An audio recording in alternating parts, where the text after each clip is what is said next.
मूर्तिजापुर कृषि उपज बाजार समिति ने करोड़ों रुपए की कथित वित्तीय हेराफेरी के मामले ने अब गंभीर मोड़ ले लिया है और एपीएमसी निदेशक मंडल सचिव और जिला उप रजिस्ट्रार प्रशासन की भूमिका भी संदेह के घेरे में आ गई है।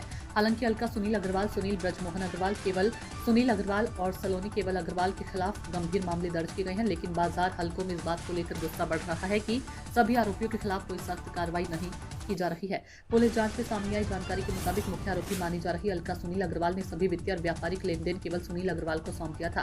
जानकारी सामने आई कि ज्यादातर लेन देन, भुगतान और वित्तीय गतिविधियां सुनील अग्रवाल के जरिए ही होती हैं।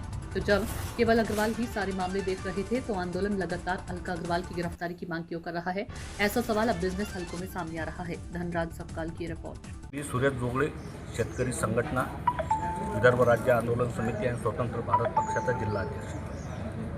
गेल्या 2 महिन्यापूर्वी या कृषी उत्पन्न बाजार समितीच्या अडत्याईसोबत एका व्यापाऱ्यांनी गैरप्रकार केलेला आहे। त्यांना पहिले विश्वासात घेतलं, विश्वासात घेऊन त्यांचे वेळोवेळी पैसे दिले। नंतर काही दिवसानंतर त्यांचे जो माल दिला त्या मालाचे पैसे दिल्या गेल्या नाही। त्याच्यामध्ये मी पण अडतदार आहो आणि माझ्या पण सोबत असं 2,48,000 काही रुपयाचा माझ्यासोबत पण अशाच प्रकारचा त्यांनी गैरव्यवहार केलेला आहे। त्यांनी मला नोटीस दिली, त्या नोटिसीस त्यांनी मला सांगितलं की बा मी तुमचे पैसे माझे व्यवस्थित हे झाल्यावर मी देतो, असं त्यांना नोटीसमध्ये मला सांगितलेलं आहे। आणि मी शेतकरी या नात्यानं आणि शेतकरी संघटनेचा नेता या नात्यानं मी हे म्हणतो की जर हे लोक आता न्याय मागत आहे, 2 महिने झाले पोलिसला तक्रार केली, सर्व इकडे तक्रारी केल्या आणि DDR आणि कृषी उत्पन्न बाजार समिती संचालक मंडळ काय करत आहे? त्यांच्यावर एवढा मोठा आघात झाला, त्यांनी कुठून पैसे आणले असेल, व्याजानं पैसे आणले असेल, शेतकऱ्याचे पैसे रोखलेले असेल, शेतकऱ्याला जर समजा वेळेवर पैसे दिले नाही, काही जण त्यांना अशा प्रकारचा काही भाग झाल्यास त्याला जबाबदार कोण राहणार? आणि आता लागवडीचा म्हणजे शेतीला हे लावण्याचं हे मार्केट बंद आहे, याला कोण जबाबदार आहे?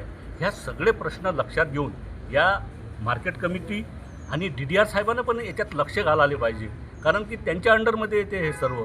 आणि हे कोणत्याच गोष्टीचं प्रशासन 2 महिन्यापासून जर झोपलेलं आहे काय, काहीच करत नाही, म्हणजे काहीच नाही। आता हे लोक साखळी उपोषणाला बसले, उद्या जर याच्यात कोणता एखादा हादसा झाला किंवा काही झाला, याच्यात काही अडतदाराजवळ म्हणजे दुसऱ्याजवळून पैसे आणून ते शेतकऱ्याला देतात। जर त्यांनी कोणता असा गैरप्रकार केला तर त्याला जबाबदार कोण राहणार आहे?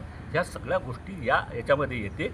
मी एकच इशारा देतो, ह्या सर्व जे संबंधित प्रशासन आहे त्या प्रशासनाने याची जबाबदारी घेऊन याच्यावर जे काही कारवाई होत असेल ते कारवाई करण्याची मी विनंती करतो।